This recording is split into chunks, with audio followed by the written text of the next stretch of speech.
Assalamualaikum warahmatullahi wabarakatuh. Anak-anak sekalian, bertemu lagi pada pertemuan kedua dari bab 2, ekosistem dan pola interaksi dalam ekosistem. Kali ini setelah kita membahas tentang ekosistem, maka hari ini kita akan membahas pola interaksi antar komponen di dalam ekosistem atau interaksi makhluk hidup dengan lingkungannya. Tujuan pembelajaran kita kali ini adalah sebagai berikut. Kita mulai membahasnya. Interaksi antar komponen ekosistem. Setiap organisme tidak dapat hidup sendiri dan selalu bergantung pada organisme lain dan lingkungannya. Demikian juga di dalam ekosistem. Saling ketergantungan ini akan membentuk suatu pola interaksi. Yang akan kita pelajari bersama, yang pertama adalah saling ketergantungan antara komponen biotik dengan komponen abiotik. Contoh dari saling ketergantungan antara komponen abiotik dengan komponen biotik seperti yang ada di bawah ini, yaitu yang pertama contohnya adalah tumbuhan tidak akan bisa melakukan fotosintesis tanpa adanya cahaya matahari. Kemudian juga membutuhkan air dan juga membutuhkan karbon dioksida. Demikian juga pengaruh tanah terhadap kesuburan tanah. Pengaruh tumbuhan terhadap tanah. Tempat yang cocok bagi makhluk hidup untuk melakukan aktivitas hidupnya disebut sebagai habitat atau tempat tinggal makhluk hidup. Makhluk hidup berbeda akan memiliki habitat yang berbeda. Habitat berbeda akan ditinggali oleh makhluk hidup yang berbeda. Contohnya ikan laut dan ikan air tawar, ya, memiliki habitat yang berbeda. Pola interaksi yang kedua adalah hubungan atau interaksi antar komponen biotik dengan komponen biotik, atau hubungan antara makhluk hidup dengan makhluk hidup yang lain dalam suatu ekosistem. Nah, pola ini ada beberapa macam. Yang pertama adalah simbiosis, yang kedua predasi, yang ketiga kompetisi, yang keempat antibiosis. Simbiosis adalah hubungan timbal balik antara dua makhluk hidup yang berbeda jenis. Ada 3 macam simbiosis, yaitu simbiosis mutualisme, simbiosis komensalisme, dan simbiosis parasitisme. Simbiosis mutualisme adalah interaksi dua makhluk hidup yang berbeda jenis dan keduanya saling menguntungkan, atau hubungan timbal balik antara dua makhluk hidup berbeda jenis yang saling menguntungkan. Contohnya di situ bisa kalian lihat gambar-gambarnya, yaitu antara lebah dan bunga.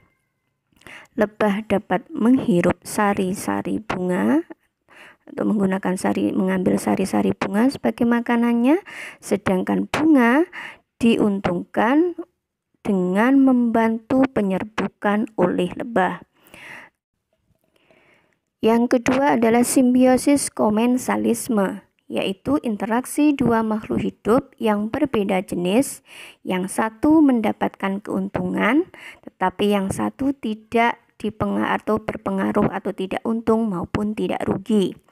Contohnya di sini seperti yang kalian lihat adalah burung, ya, dengan pohon. Burung membuat sarang di pohon dan pohon tidak terpengaruh atau tidak dirugikan maupun tidak diuntungkan oleh burung yang membuat sarang. Yang ketiga adalah simbiosis parasitisme, yaitu interaksi dua makhluk hidup yang berbeda jenis, yang satu mendapatkan keuntungan, yang satu merugi.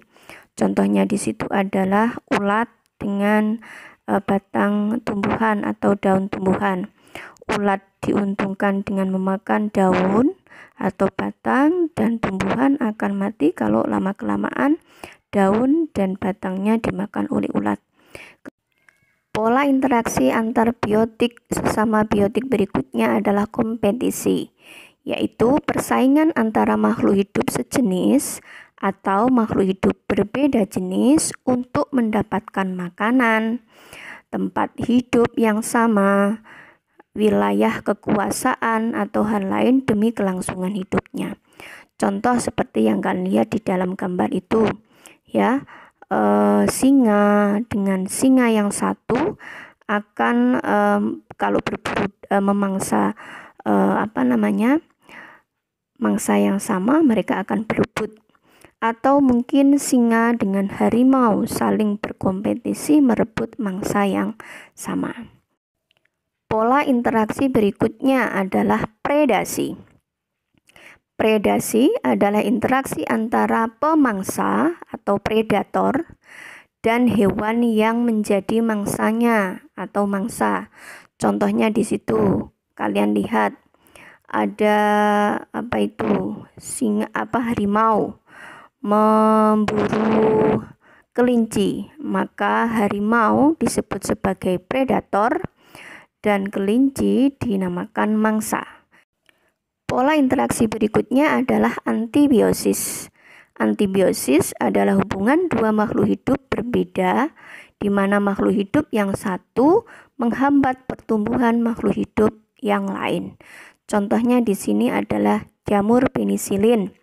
Jamur penisilin ini menghasilkan antibiotik, di mana antibiotik dapat menghambat pertumbuhan bakteri sehingga bakteri lama-kelamaan akan mati.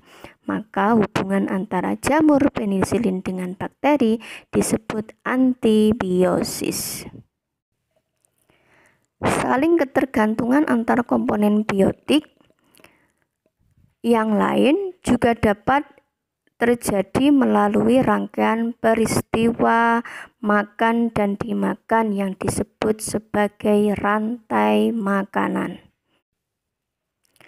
Rantai makanan adalah peristiwa memakan dan dimakan yang membentuk rantai lurus atau rangkaian lurus dan tidak bercabang. Contohnya di situ adalah rumput. Sebagai produsen dimakan oleh belalang sebagai konsumen tingkat 1, belalang dimakan oleh kadal sebagai konsumen tingkat 2, kemudian kadal dimakan oleh burung elang, konsumen tingkat 3. Rantai makanan tadi kemudian jika saling berhubungan maka akan membentuk yang namanya jaring-jaring makanan, yaitu kumpulan beberapa rantai makanan yang saling berhubungan. Rangkaian pola interaksi berikutnya yaitu peristiwa piramida makanan. Ya, ini adalah gambaran aliran energi dan jumlah makanan dalam ekosistem, tersusun dari produsen hingga konsumen tertinggi. Semakin tinggi tingkatan tropiknya, maka semakin sedikit populasinya. Perhatikan itu anak-anak piramida makanan ya. Tropik paling bawah diduduki oleh produsen. Kemudian di atas produsen ada konsumen tingkat 1 atau herbivora ya. Kemudian di atas konsumen tingkat 1 ada konsumen tingkat 2 ya, yang memakan konsumen tingkat 1. Kemudian di atasnya konsumen tingkat 2, konsumen tingkat 3 sampai konsumen puncak. Semakin ke atas maka semakin kecil atau semakin sedikit jumlah populasinya. Berikutnya adalah arus energi, yaitu menggambarkan aliran energi dari produsen ke konsumen. Berdasarkan teori, energi yang tersedia dari suatu peringkat tropik ke peringkat tropik berikutnya adalah 10%-nya saja. Artinya apa? Jika aliran energi dari produsen ke konsumen tingkat 1 hanya 10% dari yang tersedia pada produsen. Coba dilihat di situ. Produsen bunga ya menghasilkan 10.000 joule. Maka aliran energi yang diambil dari produsen oleh konsumen pertama hanya 10%-nya saja. 10% dari 10.000 joule adalah 1.000 joule. Demikian juga berikutnya aliran energi dari konsumen 1 ke konsumen 2 ya. Misalkan belalang itu dimakan oleh tikus, maka 1.000 joule yang dihasilkan oleh belalang hanya 10% yang diambil oleh tikus, yaitu sebesar 100 joule. Demikian seterusnya. Nah, bagaimana dengan interaksi kita dengan lingkungan? Anak-anak, manusia juga memiliki interaksi dengan lingkungan. Berubahnya tatanan lingkungan oleh kegiatan manusia atau oleh proses alam menyebabkan kualitas lingkungan turun sampai ke tingkat tertentu. Akibatnya, lingkungan menjadi kurang atau tidak dapat berfungsi lagi sesuai dengan peruntukannya. Demikian juga di dalam hubungan saling ketergantungan di dalam ekosistem juga demikian. Jika misalkan di dalam suatu jaring-jaring